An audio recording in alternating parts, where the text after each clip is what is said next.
I was a project resident engineer for Freeman Fox and Partners, the designers of the Humber Bridge. And I came here in autumn of 1974 and was here until the royal opening in 1981. We're standing at the top of the North Tower, the Hessel Tower, which is in fact a concrete tower. Before then, all these towers for suspension bridges were steel towers. If you look across to the south side, we can see the South Tower founded in the middle of the river. And the span is 1,410 meters, which is the longest single-span bridge in the world when it was constructed. Before the bridge was constructed, the only way to cross the river was by boat. 2 miles upstream, 2 boats from the Bronze Age were found, and 4 miles towards the east, the ferry operated. The ferry had 4 paddle steamers, but they were subject to the tides and the weather and not 24 hours. They could carry about 25 cars. Today, the bridge carries about 33,000 vehicles a day. In designing the bridge, the designers had to consider 2 factors. One was the foundations. On this side of the river, on the north side, there is chalk, and on the south side there was Kimmeridge clay, which was about 30 meters below the surface. So these were one of the factors for getting the span of 1,410 meters. The second factor was the commercial traffic on the river. The channel moves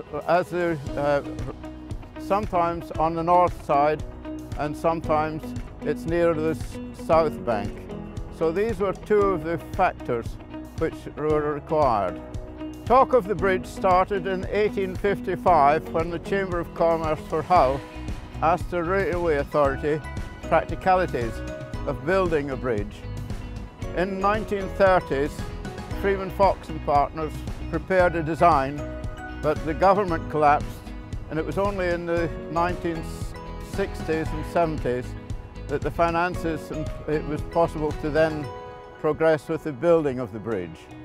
The bridge itself took 8 years to construct. There were major problems. The foundations for the Barton caissons in the river were a problem. We had industrial problems in the 1970s, and the wind. As you can see today, with this weather, we lost 33% of our time on the construction of the cables.